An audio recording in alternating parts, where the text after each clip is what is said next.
आत्मा, जीव आणि शरीर याच्याविषयी पहा, वचन वाचूया. थेसलनिकरास पहिलं पत्र 5वा अध्याय आणि वचन 23 आपण वाचू. पान नंबर 1432.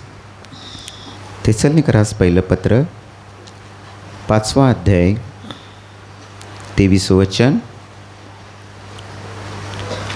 आणि शांतीचा देव स्वतः तुम्हास परिपूर्ण पवित्र करो आणि आपला प्रभू येशू ख्रिस्त याच्या येण्याच्या वेळी तुमचा आत्मा आणि जीव आणि शरीर ही संपूर्ण व निर्दोष अशी राखली जावोत. पहा काय वचनामध्ये आहे, शांतीचा देव स्वतः तुम्हास परिपूर्ण आणि पवित्र करो. त्याच्या पुढचं वचन जे आहे, आणि आपला प्रभू येशू ख्रिस्त याच्या येण्याच्या वेळी तुमचा आत्मा आणि जीव आणि शरीर ही कशी असायला पाहिजेत? संपूर्ण आणि निर्दोष अशी राखली जावोत. पौल थेसलनिकरातल्या मंडळीमध्ये जे लोक आहेत त्यांच्यासाठी प्रार्थना करतोय आणि एक प्रकारे त्यांना तो प्रभूच्या येण्याच्या वेळेसाठी तयार करत आहे. आणि आज हे वचन आपल्याला पण तेच शिकवत आहे. काय शिकवत आहे की प्रभू येशू ख्रिस्त याच्या येण्याच्या वेळेला 3 गोष्टींमध्ये आपण पूर्ण आणि निर्दोष असलं पाहिजे. पहिली गोष्ट आहे, बोला, हां असं म्हटल्यानंतरच बोलणार. दुसरी गोष्ट आहे, आणि तिसरी गोष्ट आहे शरीर. 3 माणसाचे हे प्रमुख 3 भाग आहेत, आत्मा, जीव आणि शरीर.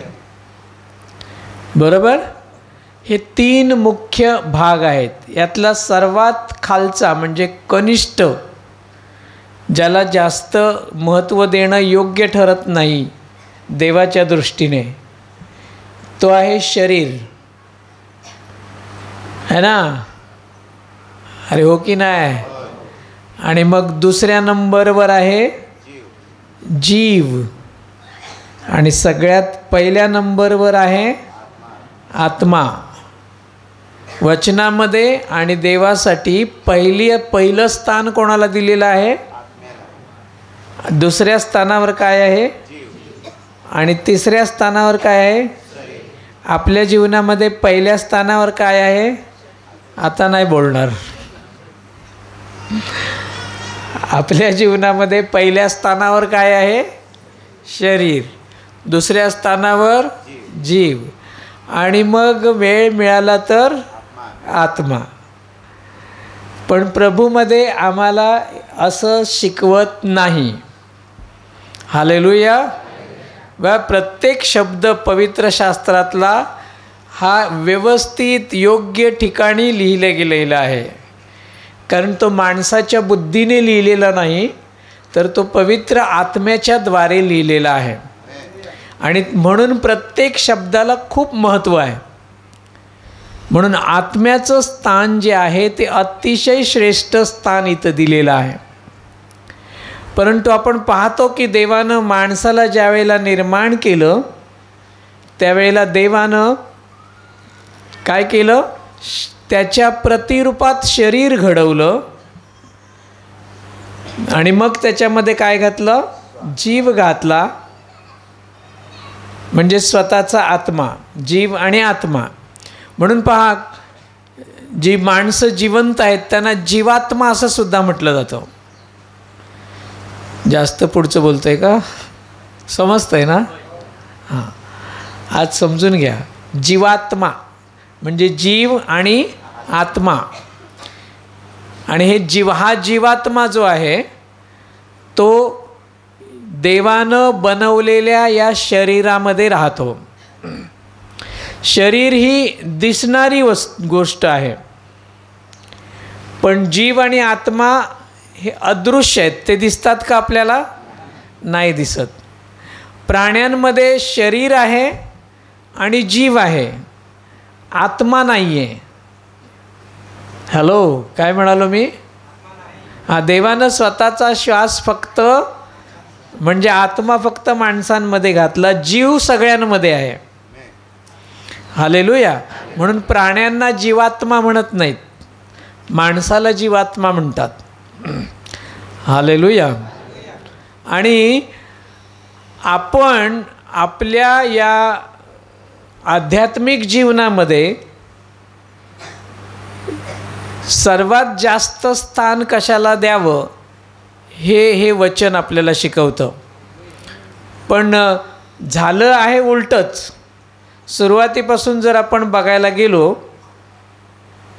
माहीत नाही किती वर्ष गेली असतील, पण शेवटी शरीरानंच काय केलं? माणसाला बहकवलं. हालेलुया. काय केलं? सैतानानं हव्वेच्या शरीराचा उपयोग करून घेतला. कोणाचा? हव्वेच्या शरीराचा उपयोग करून घेतला. आजही सैतान आमच्या शरीराचा उपयोग करून घेतो. जशी आम्ही त्याला संधी देतो तशी तो आमचा उपयोग करून घेतो. शरीरामुळे काय आज्ञा दिली होती देवानं? बागेतल्या सर्व झाडांची तू फळं खा, पण एका झाडाचं मात्र फळ तू खाऊ नकोस. मोठी होती का आज्ञा? हां. पण जे काय आपल्याला सवय आहे, माणसाचा सवय, नाही म्हणाले की ते पहिलं करायचं है ना. हे करू नको म्हटलं की मग जरासं आकर्षण वाढतं. आणि त्याच शारीरिक गोष्टीचा सैतानानं उपयोग करून घेतला, हव्वेला भुलवलं आणि तिला आज्ञा मोडायला लावली. आता ती परंपरा संपली असं वाटतं का तुम्हाला? नाही संपली. तिने एकदाच मोडली. आम्ही रोज कितीतरी वेळा मोडतो. म्हणजे हव्वेपेक्षा आम्ही जास्त हुशार आहोत. हो की नाही? हो म्हणतात. माझी गोगली कळत नाही तुम्हाला कधी कधी. नशीब मी क्रिकेट खेळत नाही म्हणून, नाही तर इंडियाच्या टीमलाच वर्ल्ड कप मिळाला असता दरवर्षी. हालेलुया. तर काय झालं?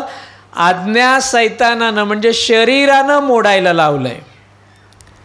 आजही शरीरच आम्हाला सर्व गोष्टींमध्ये अडकवून ठेवतं.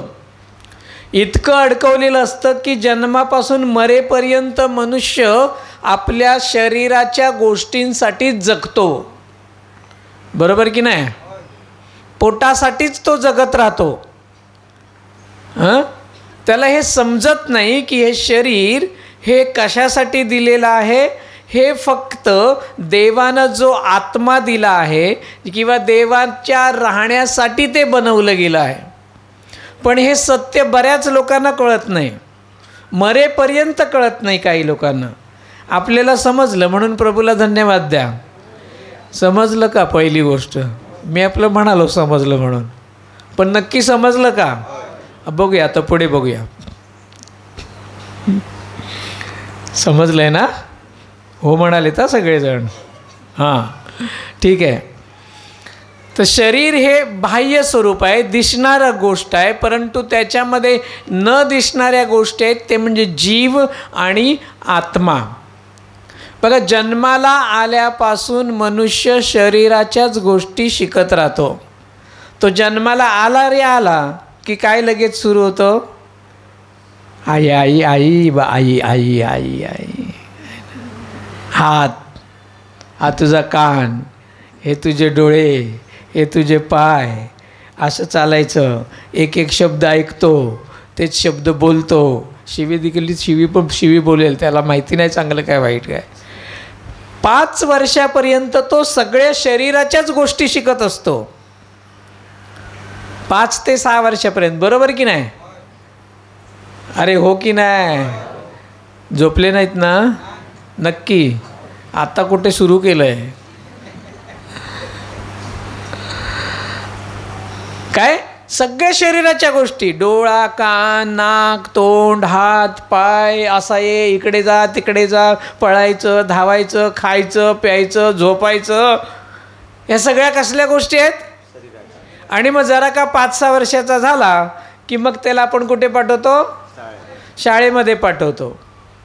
मग इथे कुठल्या गोष्टी शिकवल्या जातात? जीवाशी संबंधित गोष्टी शिकवल्या जातात. जीव म्हणजे काय? मन. जीव म्हणजे काय? भावना. समजतंय का? आज जरा समजायला थोडासा तुम्हाला पूर्ण लक्ष लावावं लागेल. तर जीव म्हणजे मी काय म्हणतोय? मन, भावना. याला पूर्णपणे काय नाव दिलेलं आहे? जीव असं नाव दिलेलं आहे. म्हणजे तो शाळेत जायला की लागला की त्याला चांगलं वाईट कळतं. प्रेम, राग ह्या भावना आहेत, त्या त्याला समजायला लागतात. बुद्धीच्या गोष्टी जीवामध्येच समाविष्ट होतात. त्या बुद्धीच्या गोष्टी समजायला लागतात. तो ज्ञान मिळवायला लागतो. आणि ते ज्ञान तो कुठलं असतं? सगळं ते ज्ञानसुद्धा सगळं जगातलंच असतं. हालेलुया. बरोबर का? मग ते कुठपर्यंत शिकत राहतो? तो 10वीपर्यंत, कॉलेजपर्यंत, मरेपर्यंत शिकण्याचं, ज्ञान मिळवण्याचं किंवा डिग्री मिळवण्याचे एक ठराविक वर्ष असतात. तोपर्यंत ते मिळवतो.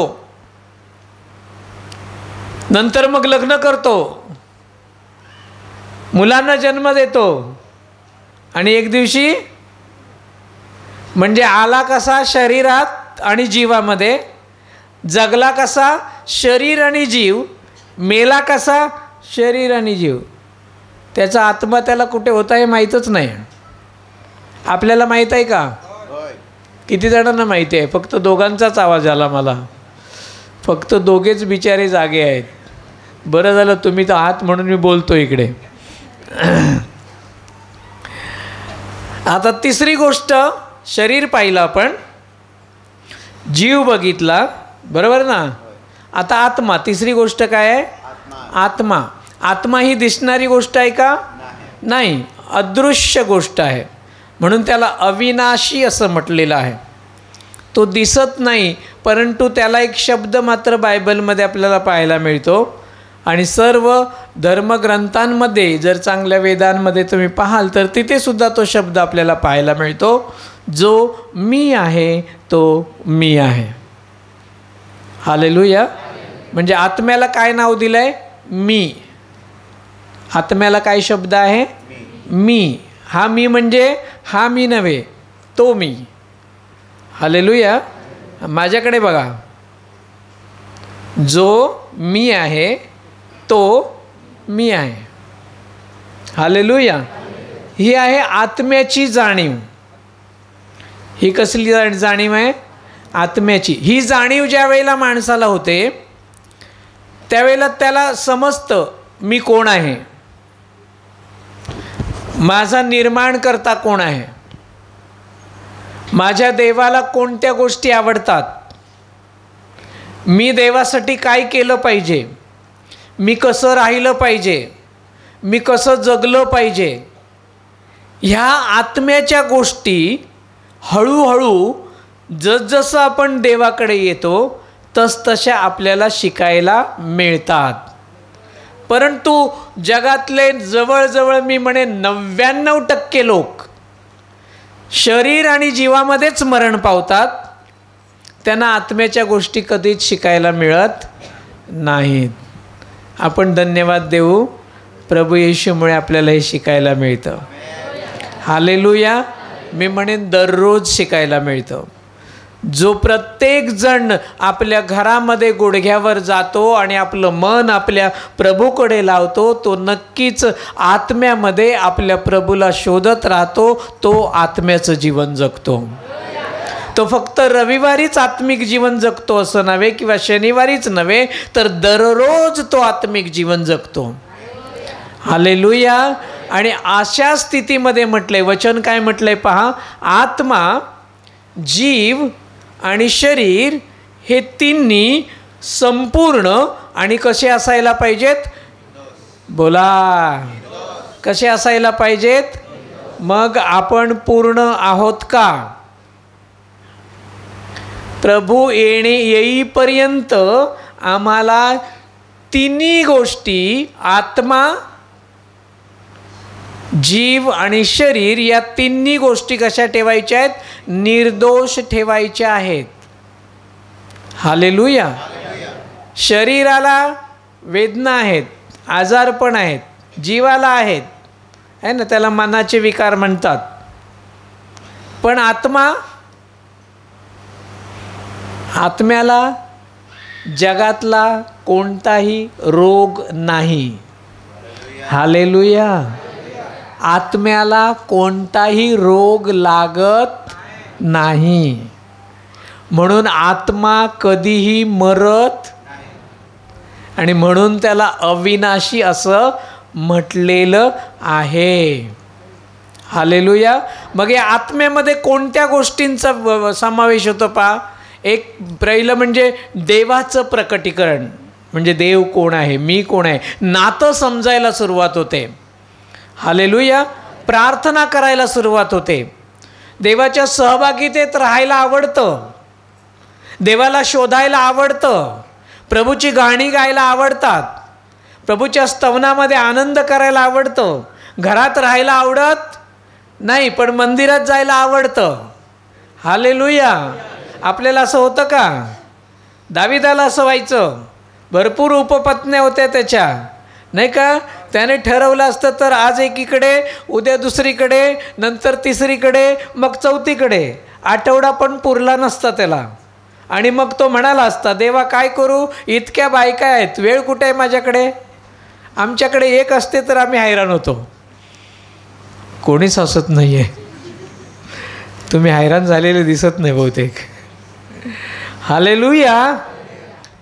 परंतु दाविदाचं मन, म्हणजे दाविदाचा आत्मा काय म्हणतो? जेव्हा ते मला म्हणाले आपण देवाच्या मंदिराला जाऊ, तेव्हा माझं हृदय आनंदित झालं, तेव्हा माझं हृदय उल्लसित झालं. हालेलुया. हे आत्मिक जीवन, हा देवाचा आत्मा. तुम्हाला जेव्हा कळतं की आज या पाड्यामध्ये प्रार्थना आहे, तेव्हा तुमचं मन तुमच्या घरात लागणार नाही. समजायचं आपण आत्मिक मनुष्य आहोत. हालेलुया. कारण आपल्याला माहिती आहे तिथे माझ्या आत्म्याला चांगलं खाद्य मिळणार आहे. पण दैहिक मनुष्याला सांगा आज तिकडे पार्टी आहे, त्या बारमध्ये जायचं आहे, मग त्याला झोप लागत नाही. तो दिवस आणि वेळ मोजत राहतो. हालेलुया.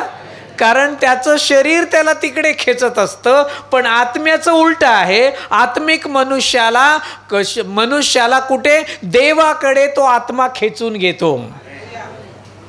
आणि हे प्रयत्न आपल्याला करावे लागतात मात्र प्रियांनो. हालेलुया. शरीर काय करतं? वेगवेगळी माहिती मिळवतं. 3 गोष्टींचा संबंध लक्षात घ्या. शरीर काय करतं? वेगवेगळी माहिती मिळवतं आणि ती कोणाकडे पाठवतं? मनाकडे, म्हणजे जीवाकडे पाठवतं. जीव ती काय करतो? ती माहिती मग आत्म्याकडे पाठवतं. आणि मग आत्मा इथे निवड करतो. हालेलुया. मी काय करायचं? कळलं का? लक्षात आलं का? शरीर म्हणजे डोळे, कान, आपले इंद्रिय जे आहेत ती काय करतात? माहिती गोळा करतात, आजूबाजूची सगळी जिथे जाल तिथली, आणि ती कुठे पाठवतात? जीवाकडे. तिथे काय केले जातं? ते चांगलं आणि वाईट काय ते विचार केला जातं, बुद्धी. आणि मग त्यातली निवड करून ती गोष्ट आत्म्याकडे पाठवली जाते. हालेलुया. आणि मग जी गोष्ट आत्म्याकडे पाठवली जाते ती कृती आपल्यामध्ये आत्म्याने आणि खरेपणाने घडते. परंतु जी गोष्ट आत्म्यापर्यंत आम्ही पाठवत नाही, जीव जर पाठवत नसेल तर मग ती आमच्यापर्यंतच राहते आणि मग ती आत्म्याने आणि खरेपणानं होत नाही. हालेलुया. भक्ती अशीच आहे. प्रभूची भक्तीसुद्धा ही अशीच आहे. पहिलं शरीर तयार झालं पाहिजे किंवा त्याला तयार केलं पाहिजे. हालेलुया. ते स्वतःहून तयार होणार नाही. जसं डुकराला घाणीमध्येच मजा वाटते. हॅलो, त्याला AC मध्ये नाही आवडणार राहिला. तसं शरीराला पण वाईट गोष्टी जास्त आवडतात. का? निर्माण केल्यापासून तेच बघत आला, तेच पाहत आला, तेच करत आला. पिढ्यानपिढ्याचं त्याच्यावर तो पगडा आहे. हालेलुया. आणि प्रभूच्या येण्यामुळे हा पगडा आता काय होत आहे? कमी कमी होत चाललेला आहे. हालेलुया. का? जेव्हा प्रभू आमच्या जीवनामध्ये येतो, तेव्हा तो जीवनामध्ये येतो तेव्हा शरीराची नाही आमच्या भेट घेत, तो आमच्या आत्म्याची भेट घेतो. हालेलुया. एक तुम्हाला गोष्ट मी दाखवतो. मला 3 जण पाहिजेत. कोणीतरी 3 इकडे या.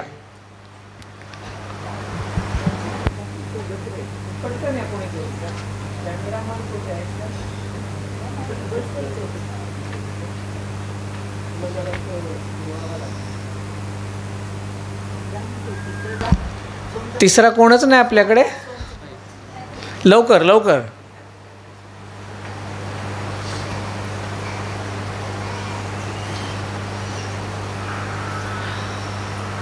मी तुम्हाला या ठिकाणी काहीतरी दाखवणार आहे आज.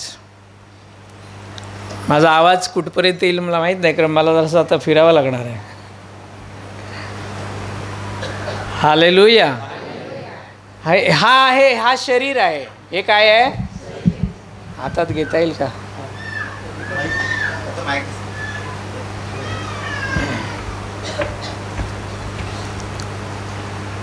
नाही, आपलं शरीर. आता इकडे प्रकाश म्हणून बघू नका. हा शरीर आहे, हा जीव आहे आणि हा आत्मा आहे. हां, व्यवस्थित समजून घ्या. शरीर काय करतो? आजूबाजूला दिसणाऱ्या सगळ्या गोष्टी घेतो. तो चांगलं वाईट त्याला काहीच कळत नाही, सगळ्या गोष्टी घेतो. आता ह्या शरीरानं सगळ्या गोष्टी घेतल्या. मूर्तीपूजा घेतली, राग घेतला, दारूबाजी घेतली, सगळे देहाची कर्म माहीत आहेत ना. मग ती कुठे जातात? जीवाकडे. जीवाकडून ती कुठे जातात? आणि मग होतं कसं? जरा पटकन गलती करास पत्र काढा आणि ती देहाची कर्म एक एक वाचा. होतं कसं बघा, त्याचा शरीरावर काय परिणाम होतो पहा. गलतीक्रास पत्र 5वा अध्याय 19 वचन. ही जी शरीराची कर्म आहेत त्यातलं पहिलं पटकन. देहाची कर्म तर उघड आहेत, ती आहेत व्यभिचार. व्यभिचार कुठे आला? शरीराकडे काय आला? व्यभिचार आला. या व्यभिचाराने शरीरावर आपला अधिकार गाजवायला सुरुवात केली. जार कर्म, अशुद्धपण, कामातुरपण, मूर्तीपूजा, चेटके, वैर, भांडणं, मत्सर, राग, तंटे, फुटाफुटी, तट, हेवे, क्रोध, दारूबाजी, विलास यासारख्या गोष्टी, या देहाच्या गोष्टी कुठे जायला लागल्या. मग याचा परिणाम हा जीवावर व्हायला सुरुवात होते. सगळं याच्यावर त्याचा पगडा येत जातो आणि मग हा हळूहळू पगडा त्याच्या आत्म्यावर पगडा होतो. आणि शरीर, जीव आणि आत्मा ह्या तिन्ही गोष्टी आता काय झालेल्या आहेत? अंधाराने पूर्णपणे ग्रासून टाकले आहेत.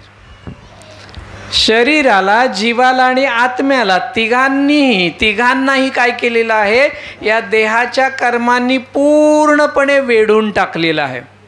आणि असा जो मनुष्य आहे, हा मनुष्य निर्दोष कधीच नसतो आणि याला स्वर्गाकडे म्हणजे प्रभूच्या राज्याकडे कधीच जाता येत नाही. आपण सुरुवातीला प्रभूकडे येण्यापूर्वी अशा रीतीने होतो. सैतानाच्या बंधनामध्ये, अंधाराच्या बंधनामध्ये, देहाच्या कर्मामध्ये, सर्व प्रकारच्या बंधनाने बांधलेले असे आपण होतो. हालेलुया. इथे 3 दिसत असले तरी होतो मात्र आपण एकच. शरीर पण आपलंच, त्याच्यामध्ये जीव पण आपलाच आणि आत्मा पण आपलाच. हालेलुया. पण जेव्हा प्रभू येशू ख्रिस्त आमच्या जीवनामध्ये येतो, तेव्हा प्रभू येशू ख्रिस्त ज्या वेळेला जीवनामध्ये येतो तेव्हा तो शरीरापासून सुरुवात करत नाही, तो आमच्या आत्म्याची भेट घेतो. कसली भेट घेतो? आत्म्याची. तो आत्म्यावर प्रभाव टाकतो. देवाचं वचन जे आहे ते आत्म्यावर कार्य करतं आणि मग आत्म्यावर कार्य केल्यामुळे होतं काय, हळूहळू या आत्म्यावरून हा अंधाराचा पडदा निघायला सुरुवात होते आणि हळूहळू प्रकाशाचा पडदा म्हणजेच पवित्रता त्याच्यामध्ये यायला सुरुवात होते. हळूहळू त्याच्या डोक्यावर जसजसं आपण प्रभूमध्ये, प्रार्थनेमध्ये, वचनामध्ये वाढत जातो तसतसा हा जो देहाचा पडदा आहे, हा जो अंधाराचा पडदा आहे, तो काय होत जातो, हळूहळू निघत जातो. आणि हे वस्त्र, न्यायीपणाचं वस्त्र, प्रकाशाचं वस्त्र आत्म्यावरून जीवाकडे, जीवाकडून शरीराकडे आणि अशा रीतीने पवित्र आत्म्यानं, न्यायीपणाच्या वस्त्राने तो मनुष्य पूर्णपणे येशूच्या नावामध्ये आशीर्वादित केला जातो. हालेलुया.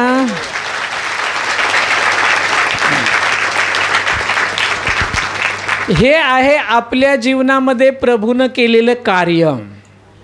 आणि प्रभूचं वचन आम्हाला काय म्हणतं, म्हणून तो येईल त्या वेळेपर्यंत आत्म्यामध्ये, जीवामध्ये आणि शरीरामध्ये तुम्ही कसं असलं पाहिजे, संपूर्ण आणि निर्दोष असलं पाहिजे.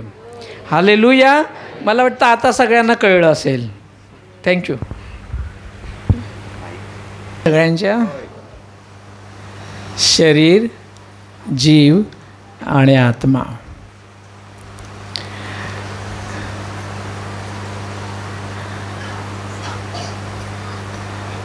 आत्म्यामध्ये आत्मा मुक्त केला गेला.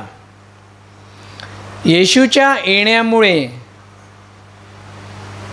येशूनं प्रथम आत्म्याची भेट घेतल्यामुळे तो मुक्त झाला, तो बंधनातून मोकळा झाला आणि त्याचा परिणाम आमच्या जीवावर झाला. मग आत्मा सुरुवातीला कसा झाला, निरोगी, निर्दोष झाला. आणि मग निरोगी आत्म्यामध्ये निरोगी जीव. हालेलुया. आणि निरोगी जीवामुळे निरोगी शरीर. हालेलुया. हालेलुया. आहे ना. काय म्हणालो मी, परत एकदा सांगतो बघा. निरोगी आत्मा, निरोगी जीव आणि निरोगी जीवामध्ये निरोगी. एक आत्मा जेव्हा निरोगी म्हणजे निर्दोष होतो, त्याच्यामुळे जीव निर्दोष होतो आणि जीवामुळे शरीर निर्दोष होतं. आता त्याच्या उलट जर आपण बघितलं तर शरीर जर रोगी झालं तर जीव पण रोगी होतो. हॅलो. आणि शरीर आणि जीव रोगी असल्यामुळे आत्मा वाढत नाही, तो आहे तसाच राहतो आणि एक दिवशी बिचारा कंटाळून निघून जातो. हालेलुया. आणि प्रभूला धन्यवाद आपण देऊ की या 3 गोष्टींपैकी आणखीन एक सगळ्यात महत्त्वाची गोष्ट देवानं आम्हाला दिली आहे, जी जगाला कधीच मिळत नाही. माहीत आहे कोणती? पवित्र आत्मा. पवित्र आत्मा. ती 4थी गोष्ट कोणती आहे? पवित्र आत्मा. 3 गोष्टी जगातल्या सगळ्यांना आहेत, आत्मा, जीव आणि शरीर.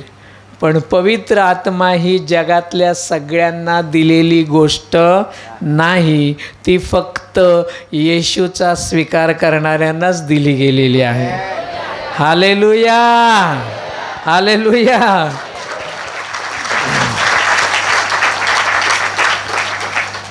जितक्यांनी त्याच्या नावावर विश्वास ठेवला, जितक्यांनी त्याचा स्वीकार केला, जितके जण त्याच्या आज्ञा पाळतात, त्यांनाच तो पवित्र आत्मा देण्यात आलेला आहे. Hallelujah, hallelujah. म्हणजे शरीर, जीव आणि आत्मा, त्याच्याबरोबर आणखीन एक प्लस पॉईंट म्हणजे महत्त्वाची गोष्ट जर काय आहे तर तो आहे पवित्र आत्मा. आणि हा पवित्र आत्मा येशूनं आम्हाला कशासाठी दिला की त्या पवित्र आत्म्याच्या द्वारे आम्ही आत्म्यामध्ये जगावं म्हणून तो आम्हाला दिलेला आहे. हालेलुया. आणि कारण का आत्म्यामध्ये का जगावं? कारण देव आत्मा आहे, देव शरीर, देव आत्मा आहे. म्हणून मी आत्मा आहे. काय म्हणायचं? मी शरीर, मी विनायक नाही, तर मी कोण आहे? आत्मा आहे. बघा वचन काय म्हणतं? देव आत्मा आहे आणि त्याचा आत्मा माझ्यामध्ये आहे म्हणून मी सुद्धा आत्मा आहे. हालेलुया. आणि हा आत्मा प्रभूमध्ये कधी राहतो? जेव्हा पवित्र आत्मा मला सहाय्य करतो, जेव्हा पवित्र आत्मा मला शिकवतो, जेव्हा पवित्र आत्मा मला चालवतो, तेव्हा मी आत्म्यानं माझ्या प्रभूच्या जवळ जाण्यासाठी तयार होतो. हालेलुया. आणि म्हणूनच पवित्र आत्म्याच्या द्वारे कार्यासाठी, पवित्र आत्म्याच्या कार्यासाठी, देवाच्या गौरवासाठी देवानं म्हणजे प्रभू येशू ख्रिस्तानं आमचं शरीर सैतानाकडून मोलानं विकत घेतलेलं आहे.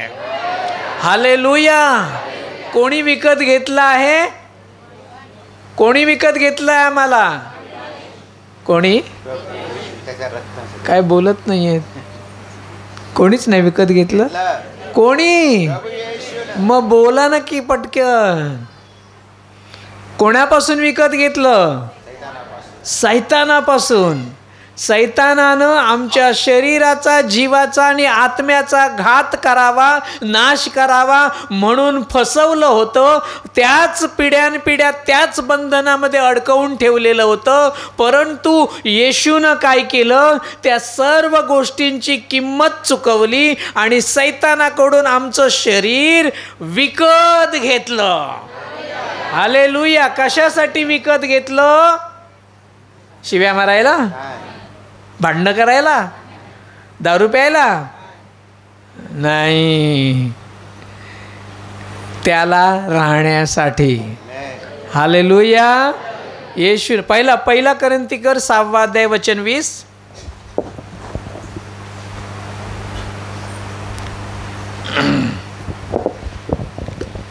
पहिला कोरिन्थीकर 6 अध्याय वचन 20. कारण तुम्ही मोलाने विकत घेतलेले आहात, तर तुम्ही आपल्या शरीराने देवाचे गौरव करा. आमेन. पहिला कोरिन्थीकरास पहिलं पत्र 6 अध्याय आणि वचन 20 मध्ये असं लिहिलं आहे, तुम्ही बोला ना, तुम्ही मोलाने विकत घेतलेले आहात. हालेलुया. कशाला देवानं विकत घेतलेला आहे? तर तुम्ही आपल्या शरीरानं देवाचा गौरव करावा म्हणून. या शरीरानं काय करायचं आहे? देवाचा. तंबाखूला मालिश नाही करायचंय. काही लोक असे करतात ना, तंबाखू घेतात आणि त्याला मालिश करतात.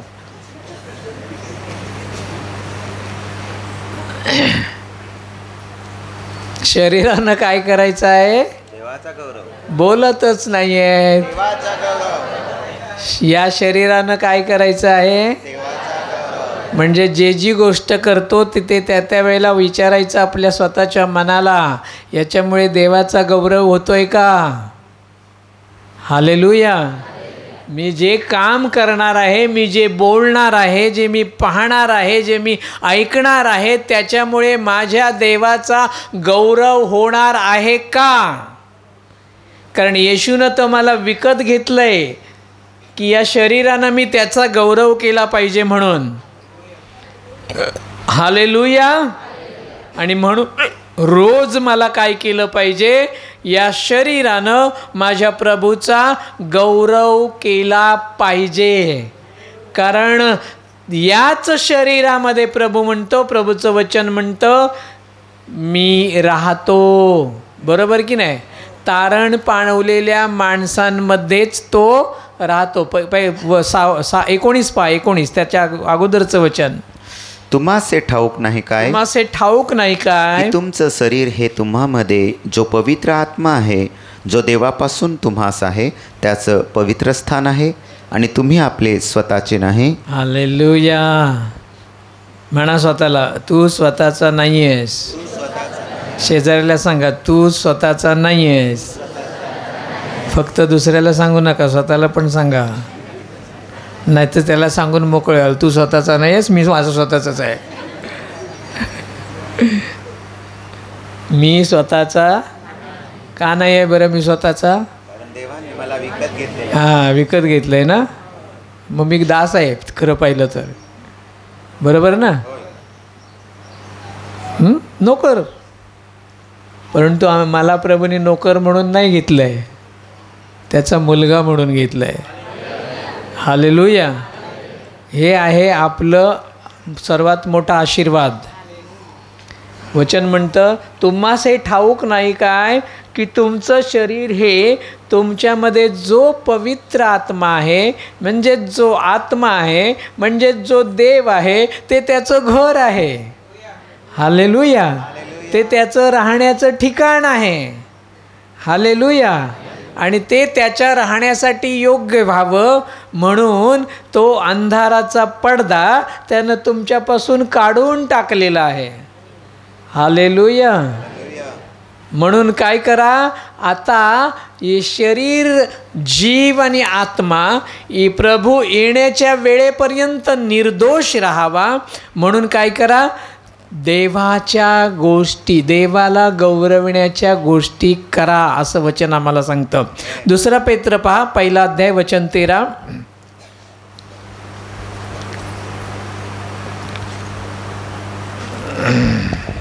दुसरा पेत्राचं दुसरं पत्र, 1 अध्याय वचन 13.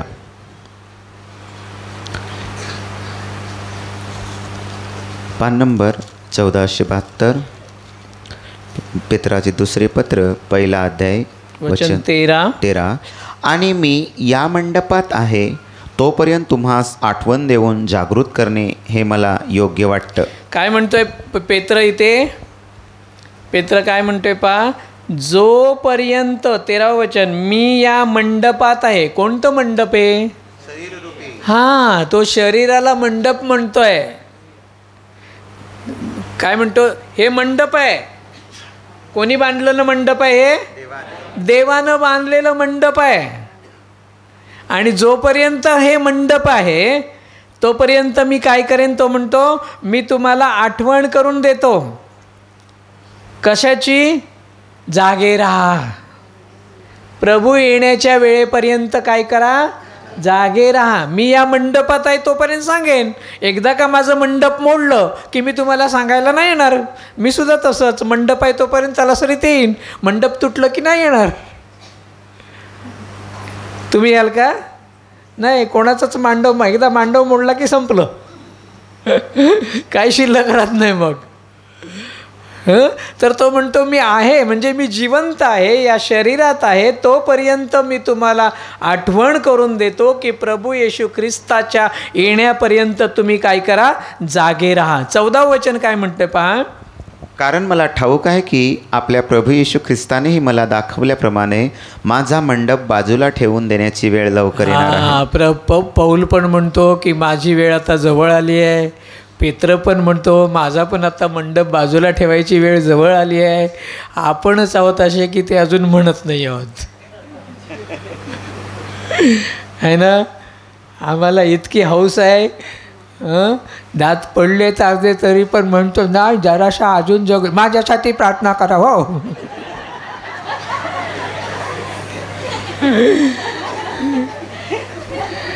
चालायला होत नाही तरी दुखतं बाप्पा प्रार्थना करा. अजून जगायचं आहे. मंडप बाजूला ठेवायची वेळ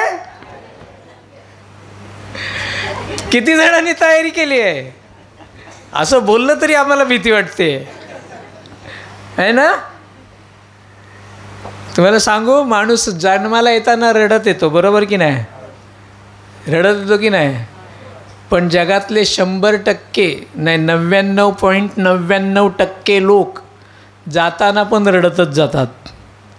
पण मी म्हणेन खरा विश्वास आहे ना, तो जाताना रडत नाही, हसत जातो. कारण त्याला माहीत असतं मी आता माझ्या बापाच्या घराकडे चाललो. हालेलुया. असं वाटलं पाहिजे. पौलाला माझी वेळ जवळ आली, या आता मी माझ्या बापाच्या घरात जाणार आणि माझ्या बापाला भेटणार. पेत्र पण म्हणतो माझा मंडप म्हणजे माझं शरीर आता बाजूला ठेवायची वेळ जवळ आली. हालेलुया. त्यामुळे आजारपण आलं, दुःख आलं, काही कटकट सुरू झाली, असं वाटलं की आता गचकणार, जाणार बहुतेक, तेव्हा रडू नका, टेन्शन घेऊ नका, आनंदानं म्हणा मी तयार आहे प्रभू. हालेलुया. कारण मी माझ्या खऱ्या घरात आता जायची वेळ आली आहे, सनातन घराकडे. हालेलुया. आणि त्यासाठी आम्हाला काय करायचं आहे, तोपर्यंत स्वतःला निर्दोष ठेवायचं आहे. हालेलुया. म्हणून शरीराचं ऐकायचं नाही, तर आत्म्याचं ऐकायचं. आत्मा म्हणजेच काय आहे? देवाचं वचन आहे. डोळा सांगतो, डोळ्याची इच्छा पूर्ण करता तुम्ही. मी पण आता हसले, स्वतःला बोललो तेव्हा हसले नाही. डोळा सांगतो माझी इच्छा पूर्ण कर, करतो की नाही? नाही. डोळ्याला एखादी चांगली मुलगी दिसली की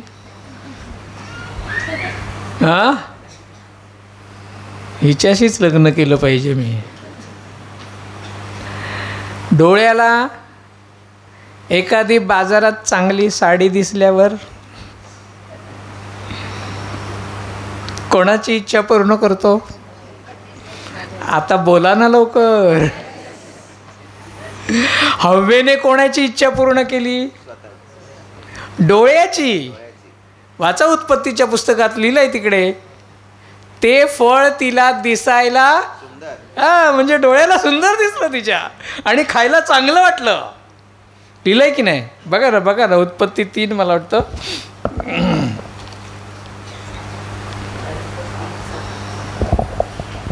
वचन 6, 3रा अध्याय वचन 6. पान नंबर 4 प्रारंभ 3:6.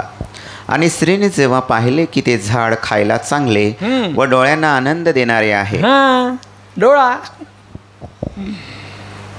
कसं आहे ते झाड? तर झाड म्हणजे झाड नव्हे, झाड म्हणजे फळ. झाड कसं खाणार? झाड तिला चांगलं दिसलं, त्याचं फळ तिला आवडलं, तिच्या डोळ्यांना आनंद देणारं असं ते वाटलं. मग प्रभूची आज्ञा विसरली. हालेलुया. तुम्हाला बाजारात एखादं चांगलं नवीन फळ दिसलं की तुमच्या डोळ्याला काहीतरी होतं ना? होतं का? आमच्याकडे होतं. आज आहे, विचारा तिला.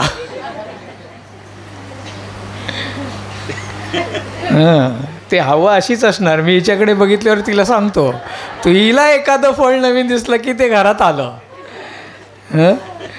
तिला पण ते दिसलं, डोळ्याला चांगलं वाटलं, ती खाल्लं आणि आदामाला पण दिलं, मला पण देते.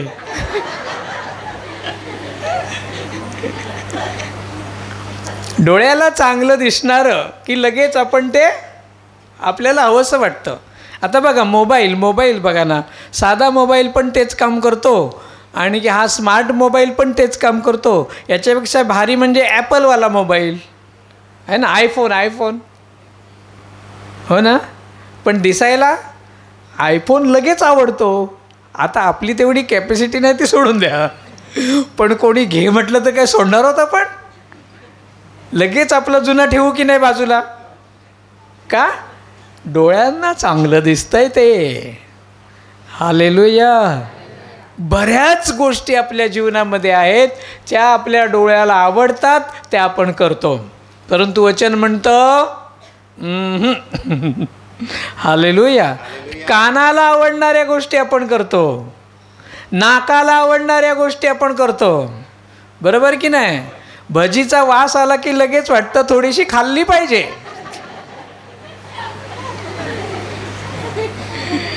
कोणाची इच्छा पूर्ण केली? हा, शेजाऱ्याकडे चिकन भाजल्याचा वास आला की मग जरासं आतून बाहेरून खिसा बघतो, जाऊन स्वतः पण घेऊन येतो. कोणाची इच्छा पूर्ण केली? बरोबर ना? म्हणजे डोळा, नाक, कान या शरीराची जी इंद्रिय आहेत त्या सगळ्या इंद्रियांची इच्छा पूर्ण करणे म्हणजे निर्दोष राहणे नाही. हालेलुया. प्रभूमध्ये नव्हतो तेव्हा ह्या गोष्टी सगळ्या आम्ही केल्या आणि आता पण करतो. कोण म्हणेल नाही करत म्हणून? हालेलुया. अंगावर चांगला शर्ट घातलाय, बाजारात दिसला की जुना काढून टाकतो, लगेच नवीन चढवतो, डोळ्याला चांगलं दिसणार. हालेलुया. किती उदाहरणं देतील बघा. शरीर सांगतं तू थकलायस, अर्धा तास झोप. मी काय करतो? 1 तास झोपतो. अरे त्याची इच्छा पूर्ण केली पाहिजे. हालेलुया. बरोबर की नाही? शरीर सांगतं चांगला आहे पदार्थ, चिकन चांगलं आहे, जरा लॉलीपॉप आहे, थोडंसं खा. मी थोडं खात नाही, मी आणखीन डबल टिबल घेतो आणि खातो. बरोबर ना? हो नाही म्हणत आहेत कोणी? हां, मी लग्नामध्ये बघत असतो एकमेकांकडे. आता सगळेजण माझ्यापासून लांब पळतील. पास्टरांच्या समोर जेवायला बसायचं नाही. काय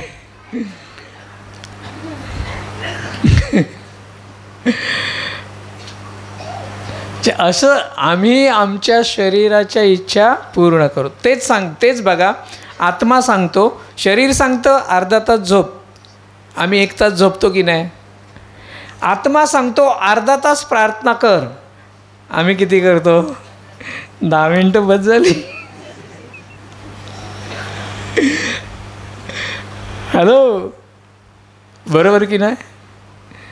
मग कोणाला जास्त महत्त्व दिलं आहे? शरीराला की आत्म्याला? वचन म्हणतंय पहिला आत्मा. आम्ही शरीराला पहिलं स्थान दिलं आहे आणि आत्म्याला शेवटचं स्थान दिलं आहे. निर्दोष राहणार का? बोला. नाही. शरीर सांगतं ओव्हरटाईम कर. अरे 8 तास काय, जरा 2 तास का जास्त काम कर, पगार जास्त मिळेल, मजुरी जास्त मिळेल, लगेच तयार होतो. हालेलुया. आता मी इथे 4 वाजेपर्यंत थांबवलं तर बघा किती जण तयार होतील. ते होतील तयार? आत्ताच लागलेत घड्याळाकडे बघायला. अजून 15 मिनिटं बडबड करेल.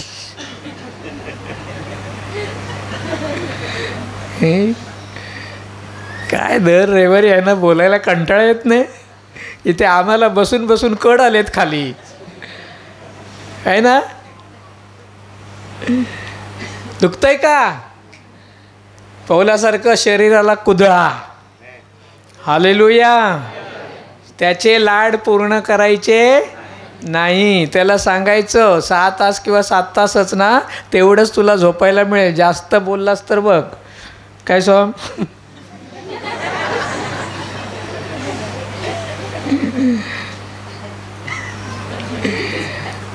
प्रार्थनेची वेळ झाली की शरीरानं आपल्याला उठवलं पाहिजे. हॅलो, काय म्हणालो मी? प्रार्थनेची वेळ झाली की कोणी आपल्याला उठवलं पाहिजे? आपल्या शरीरानंच आपल्याला उठवलं पाहिजे. उठ, तुला देवाच्या घराकडे जायचं आहे, तुला तुझ्या प्रभूच्या चरणाशी बसायचं आहे. हालेलुया. असं ज्यांच्या जीवनात होतं ते धन्य, ते आशीर्वादित आहेत. कारण त्याने आपल्या शरीरापेक्षा, जीवापेक्षा आत्म्याच्या गोष्टींना जास्त महत्त्व दिलं आहे. तुम्ही मला कधी पण सांगा, मी रात्री 1 वाजता झोपलो ना तरी तुम्ही म्हणाला 2 वाजता उठायचं आहे, जायचं आहे आपल्याला, मी उठू शकतो. तसं मी कुठे पण झोपू शकतो, कितीही झोपू शकतो आणि कधीही उठू पण शकतो. का माहीत आहे? शरीरावर आपलं नियंत्रण असलं पाहिजे. शरीराने आपल्यावर ताबा नाही घ्यायचा, आपण त्याच्यावर ताबा ठेवायचा. हालेलुया. व्यसन कोणाच्या हातात असली पाहिजे? आपल्या हातात असली पाहिजे. कुठे खेचायचं, कुठे आवरायचं हे आपल्या हातात असलं पाहिजे. आपण तसं करत नाही, त्याला जाऊन देतो, त्याला करून देतो आणि म्हणून आपण निर्दोष नाही राहू शकत. हालेलुया. बरोबर का? मग आता किती तास प्रार्थना करणार? आज तुम्ही सांगितलं आहे ना 15 मिनटं, घरी गेल्यावर 5च मिनटं करतो की नाही बघा.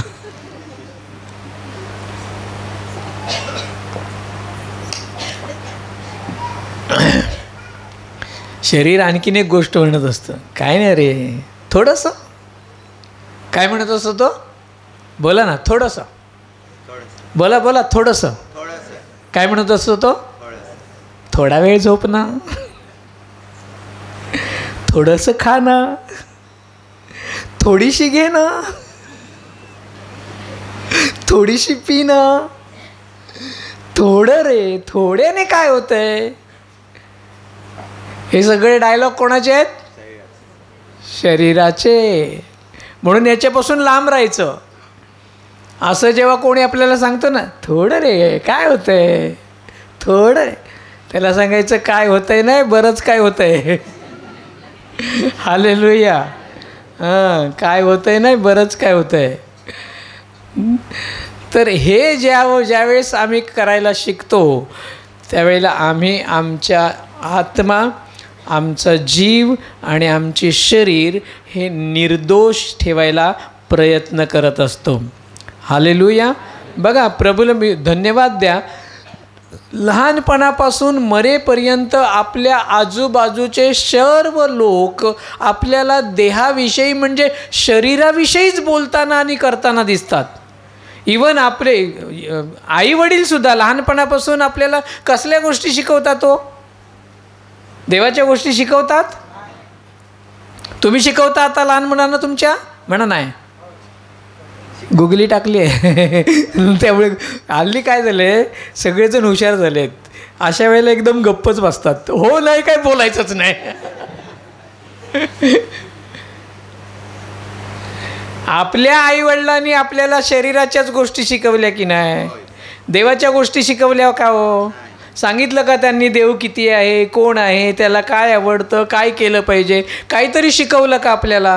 नाही. त्यांनी पण शरीराच्या गोष्टी शिकवल्या, मित्रांनी पण शरीराच्या गोष्टी शिकवल्या, नातेवाईकांनी पण तेच शिकवलं, शेजाऱ्यांनी पण तेच, गावामध्ये पण ते, समाजामध्ये पण ते, सगळ्या जगामध्ये तेच. हालेलुया. आत्म्याचं शिकवणारं कोण आहे? कोणी नाही. पण देवाला धन्यवाद द्या, आज मात्र आम्हाला असं शिकवणारे आहेत. आहेत की नाही आहेत? आहेत ना. म्हणून म्हटलं तुमच्या जीवनात देवाबरोबर आणखीन एक महत्त्वाची व्यक्ती आहे जी तुमच्या प्रभूच्या आत्म्याशी तुम्हाला जोडून ठेवते.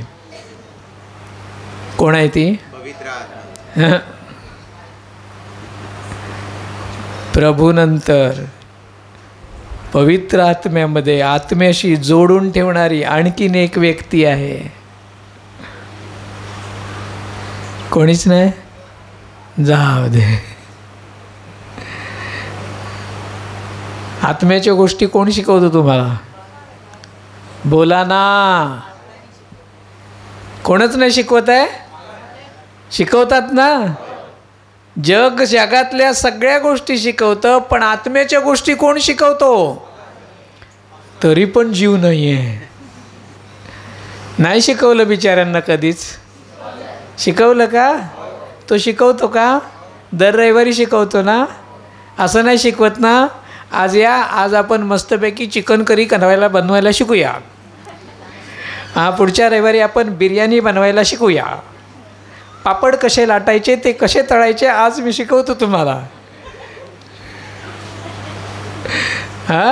शेतात जाऊन नांगरणी कशी करायची, पेरणी करायची याचं ट्रेनिंग आज देऊया. शिकवतं का ह्या गोष्टी? तो काय शिकवतो? देवाचा सेवक, तुमच्यासाठी नेमलेला पाळक काय शिकवतो? आत्म्याच्या गोष्टी शिकवतो. खरं आहे का हे? नक्की खरं आहे का? जे जगाला मिळालं नाही ते आम्हाला मिळतं. हालेलुया. जे जगाने कधी ऐकलं नाही, जे जगाने कधी पाहिलं नाही, ज्या गोष्टी कधी त्यांना समजल्या नाहीत, अशा अद्भुत गोष्टी परमेश्वर त्याच्या सेवकाच्या द्वारे, त्याच्या अभिषिक्ताच्या द्वारे आमच्यापर्यंत पोचवतो, यासाठी की आमचा आत्मा निर्दोषतेत शेवटपर्यंत राखला जावा.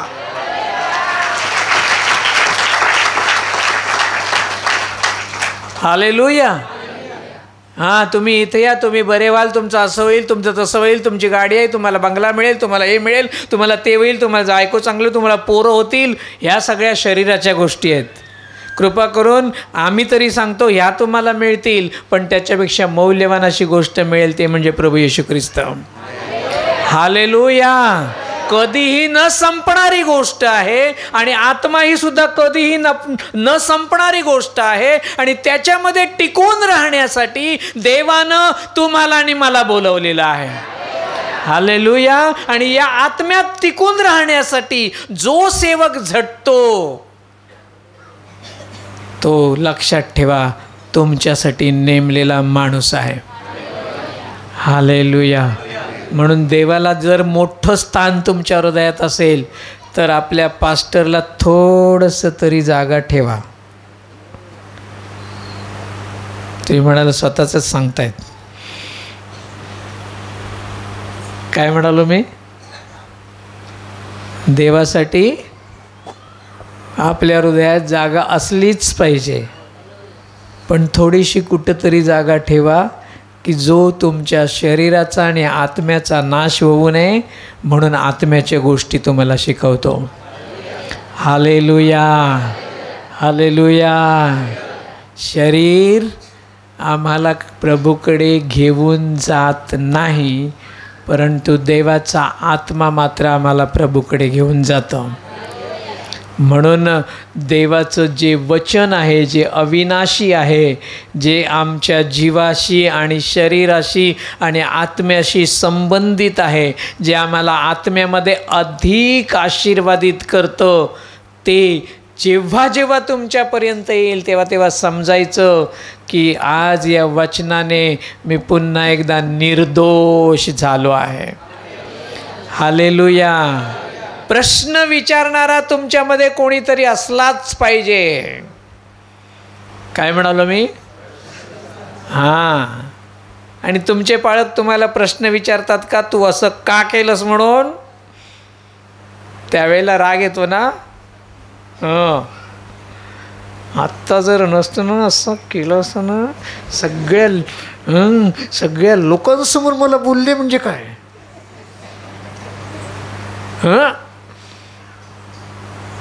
काय ते बाहेर भेटायला पाहिजे होतास. सगळ्या लोकांसमोर माझी काढली. हॅलो, लक्षात ठेवायचं, तुझी एवढ्यासाठी काढली की तिथे निघू नये म्हणून. इथे निघालेली चालेल, तिथे निघालेली नाही चालणार. हालेलुया. हालेलुया. तुमच्या चुकांवर जो पांघरून घालतो तो पाळक नाही, पण तुमच्या चुका सुधारण्यासाठी जो बोलतो तो खरा देवाचा सेवक. हालेलुया. आणि मुलांशी, तुम्ही आपल्या मुलांशी वागताना सुद्धा असंच वागा. छोटीशी चूक केलेली असेल, छोटंसं पाप केलेलं असेल, लक्षात ठेवा प्रियांनो, दुर्लक्ष करू नका. त्याच वेळी त्यांना शिक्षा करा, त्याच वेळी त्यांना समजावून सांगा, त्यांना जाणीव करून द्या. असं म्हणू नका तो लहान आहे त्याला काय समजतंय. नाही, त्याला तुमच्यापेक्षा जास्ती समजतंय हो हल्ली. हालेलुया. आज तुम्ही दुर्लक्ष करा, जाऊ दे छोटीशी गोष्ट आहे, उद्या आणखीन त्याच्यापेक्षा मोठी करेल, उद्या आणखीन मोठे करेल आणि एक दिवशी खूप प्रसिद्ध गुंड म्हणून पेपरमध्ये प्रसिद्ध होईल. हालेलुया. म्हणून म्हटलं छोटं असू दे किंवा मोठं असू दे, पाप ते पाप आहे. जो दाखवतो त्याला धन्यवाद द्या. हालेलुया. तो चांगला शिक्षक. जो दुर्लक्ष करतो तो शिक्षक नाही, तो सेवक नाही.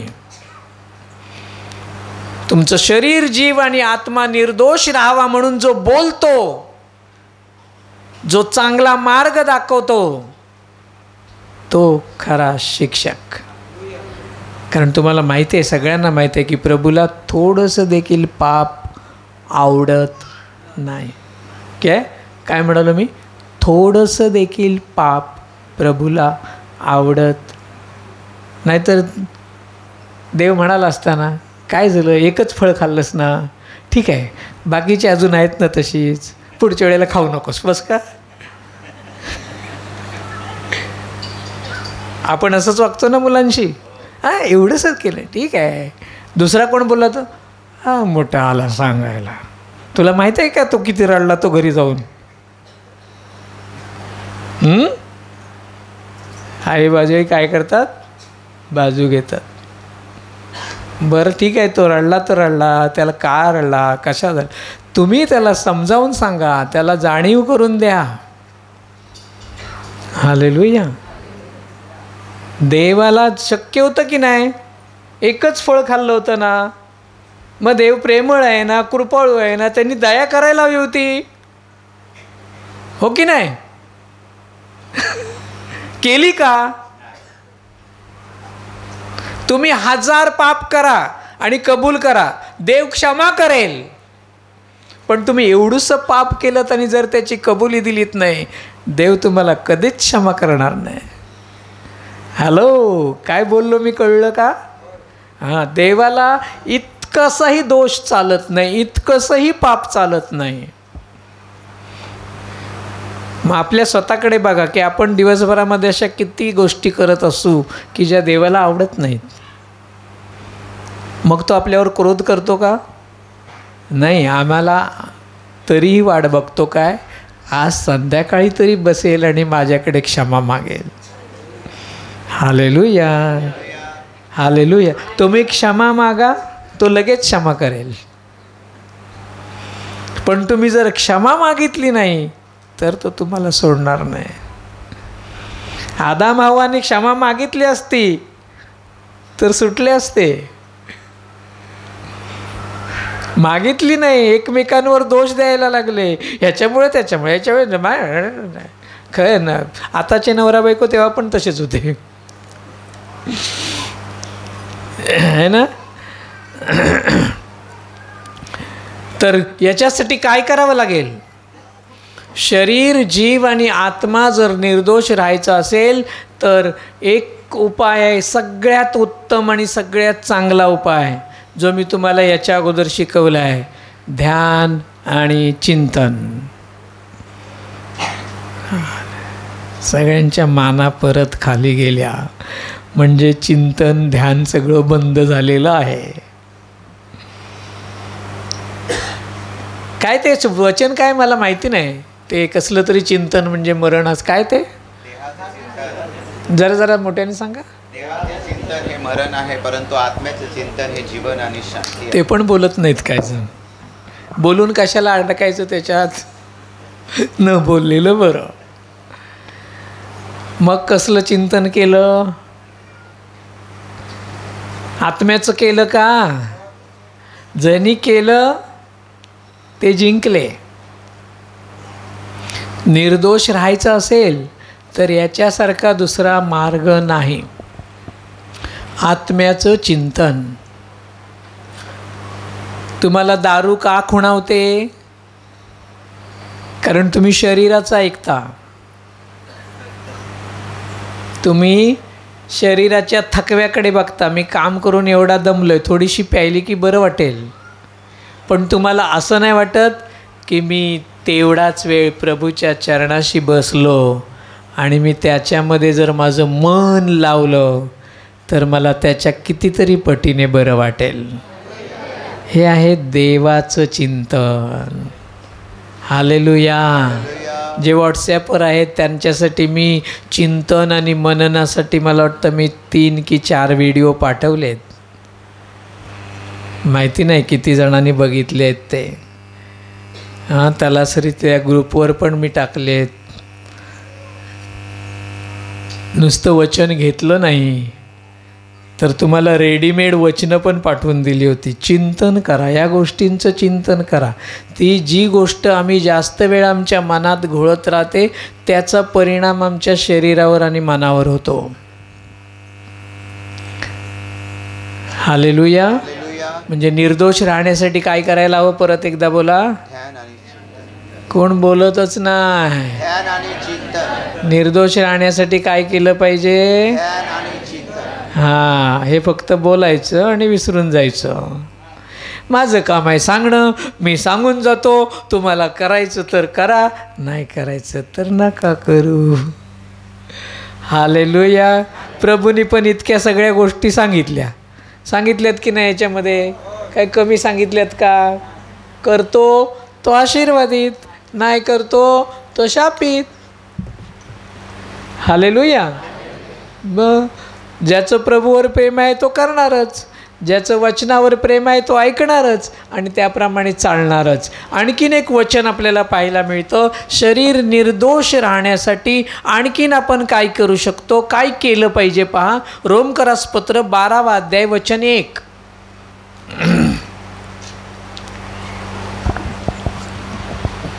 पान नंबर 1369.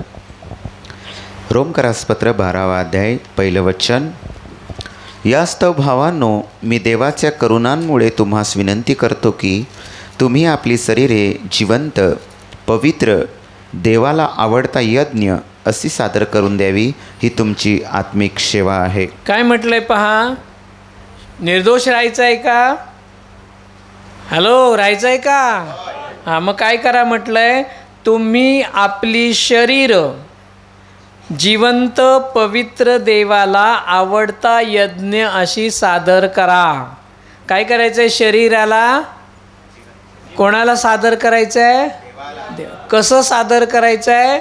जसं यज्ञामध्ये वस्तू जाळल्या जातात तसं. यज्ञ माहिती आहे का? यज्ञ तुम्हाला किती जणांना यज्ञ माहिती आहे? जरा हातवर करा. अरे बापरे, बऱ्याच लोकांना यज्ञ माहिती नाही. आता मी इथे विटा बनवून दाखवलं असतं पण तेवढं वेळ नाही आपल्याकडे. काय करतात माहीत आहे का? अशा चारी बाजूने अशा काय केल्या जातात? विटा ठेवल्या जातात आणि त्याच्यामध्ये चंदनाचं लाकूड, अशी जी महत्त्वाची मौल्यवान लाकडं आहेत त्या लाकडाच्या काड्या ज्या असतात ना, 24 की 21 प्रकारच्या, आता थोडंसं विसरलो आहे मी ते. तर त्या काड्या तिथे त्या ठेवल्या जातात मध्ये आणि मग त्याच्यावर शुद्ध तूप टाकलं जातं आणि त्या पेटवल्या जातात. पेटवल्यावर त्याची काय होते? आग होते. त्याला म्हणतात यज्ञ. आता कळलं? किती जणांना कळलं? तरी पण अर्ध्यांचे हात वरच नाही आहेत. जाऊ दे, त्यांना कळलं काय नाही कळलं हेच कळलं नाही. असू दे. हां, तर यज्ञ समजला म्हणजे त्या यज्ञामध्ये काय केल्या जातात? काही वस्तू तुपामध्ये जाळल्या जातात. तसं प्रभूचं वचन आम्हाला काय म्हणतं? तुम्ही आपलं शरीर त्या यज्ञामध्ये, हां, आपण दर रविवारी पेटूया इथे आणि स्वतःला उभं करू इकडे, असं जाळायचं का? राहील का कोणतरी इथे? मग तर प्रत्यक्ष यज्ञ पेटवून तसं जाळायचं नाही आहे. तर काय आहे? हा प्रार्थनेचा यज्ञ आहे, हा स्तुतीचा यज्ञ आहे, हा धन्यवादाचा यज्ञ आहे, हा आराधनेचा यज्ञ आहे. हालेलुया.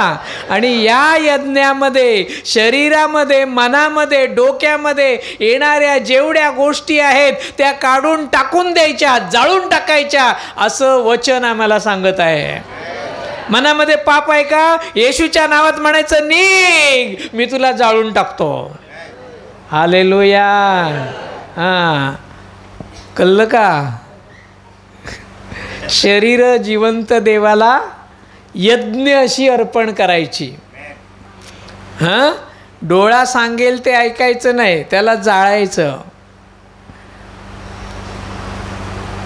खूप वेळा वाचलं ना वचन, आता कळलं का?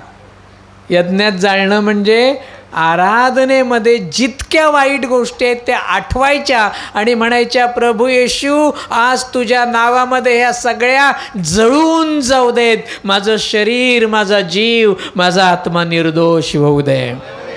ही पॉवर, हे सामर्थ्य आपल्या आराधनेमध्ये आहे, आपल्या त्या यज्ञामध्ये आहे.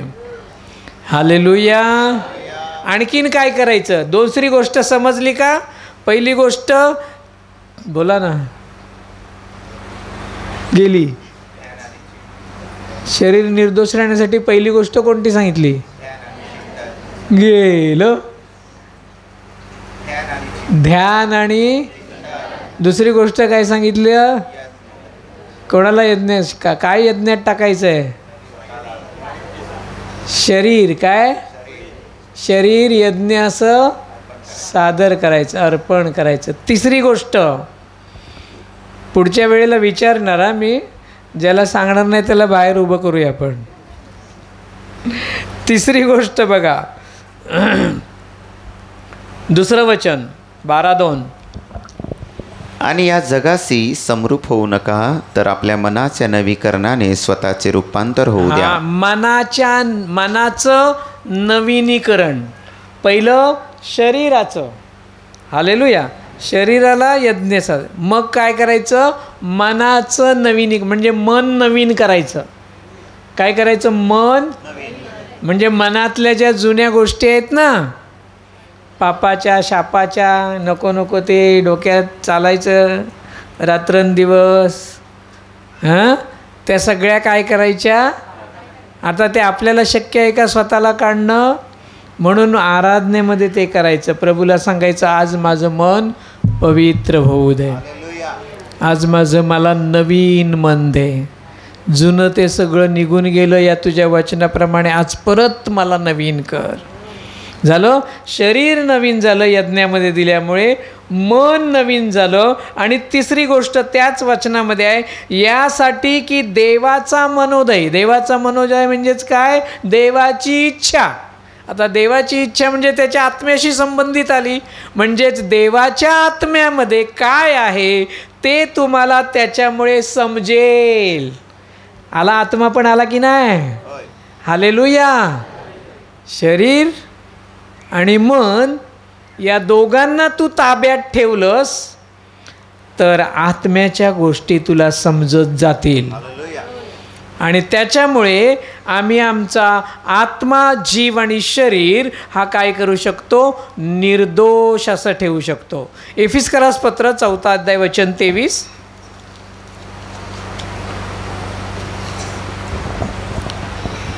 एफिसकरास पत्र 4 अध्याय 23 वचन, पान नंबर 1416. तर तुम्ही आपल्या मनाच्या वृत्तीत नवे व्हावे. हां, तुम्ही आपल्या मनाच्या वृत्तीत नवे व्हावे. एफिस 4:23. खूप मोठं वचन आहे ते. मनाच्या वृत्तीत नवीन म्हणजे स्वभाव, नवीन स्वभाव घ्या असं म्हटलेलं आहे. म्हणजे देवाची आत्मिक इच्छा जी आहे ती आमच्याकडून पूर्ण केली जाईल. प्रभू येईपर्यंत स्वतःला संपूर्ण आणि निर्दोष करण्यासाठी जर ह्या 3 गोष्टी आम्ही करू. कुठल्या 3 गोष्टी? ध्यान, चिंतन. दुसरं शरीराला यज्ञ सादर करायचा. आणि तिसरं मनाला नवीन करायचं. यासाठी प्रभूच्या सहवासात राहणं, प्रभूच्या चिंतनामध्ये राहणं, प्रभूचं वचन वाचणं, प्रार्थनेत राहणं, देवाबरोबर बोलणं, देवाबरोबर चालणं, ह्या गोष्टी अधिकाधिक जेव्हा आम्ही करतो तेव्हा आमचं शरीर, आत्मा आणि जीव हा निर्दोषतेत राखला जातो. आणि मग एक दिवस प्रभू येणारच आहे आणि तो येईलच, त्यावेळेला काय होईल पहा. उपदेशक 12:7.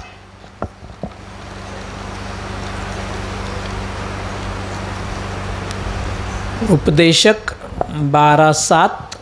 पान नंबर 827. उपदेशक 12:7. पान नंबर 827. मग धूळ पूर्वीसारखी भूमीस पुन्हा मिळेल आणि ज्या देवाने जीवात्मा दिला त्याच्याकडे तो परत जाईल. आमेन. हालेलुया. काय होईल मग. धुळीतूनच बनवलं ना, मातीपासूनच बनवलं ना. माती मातीला मिळेल. शरीर मातीतून बनवलं आहे, ते मातीमध्ये परत मिळेल. आणि ज्या देवानं, इथे बघा जीवात्मा शब्द आहे, जे जीव आणि आत्मा दिला त्याच्याकडे तो परत जाईल. शरीर जाईल का म्हटलं आहे? नाही. तरी आपण मरतो ते शरीरासाठी ना. सासू सुनीची भांडणं का होतात? भावाभावांमध्ये भांडणं का होतात? ही इस्टेट पाहिजे, ती इस्टेट पाहिजे, इथे वाटा पाहिजे, तिथं हिस्सा पाहिजे, शरीरासाठी. हालेलुया. आपण आत्म्याचा वाटा घेऊया, म्हणजे आत्मा ज्या देवानं दिला त्याच्याकडे तो परत घेतला जाईल. हालेलुया. तू वैभवाने जेव्हा येशील येशू देवा, या दीन पामराला विसरू नकोस तेव्हा. हालेलुया. नाही विसरणार. तो विसरेल का? ज्यानं एवढी मोठी किंमत तुमच्या आणि माझ्यासाठी चुकवली आहे, तो विसरेल का? नाही. पण त्यासाठी आम्हाला शेवटपर्यंत टिकून राहिलं पाहिजे. आणि तेही कसं? निर्दोष असं. मग तो येईल आणि म्हणेल, चल माझ्या भल्या आणि विश्वासू दाता, ते राज्य तुझी वाट पाहत आहे. हालेलुया. मग आता शरीराच्या मागे धावायचं की आत्म्याच्या मागे धावायचं? मध्यस्थीची प्रार्थना आहे, नाईट प्रेयर आहे, शनिवारची प्रार्थना आहे. मी कुठे जातो त्यावेळेला? मी कुठे असतो त्यावेळेला? हालेलुया. आज ह्या गोष्टींचा विचार करूया आणि प्रभू येण्यापर्यंत आपण पूर्ण आणि निर्दोष असं राहावं म्हणून त्याच्याकडे प्रार्थना करूया. आमेन.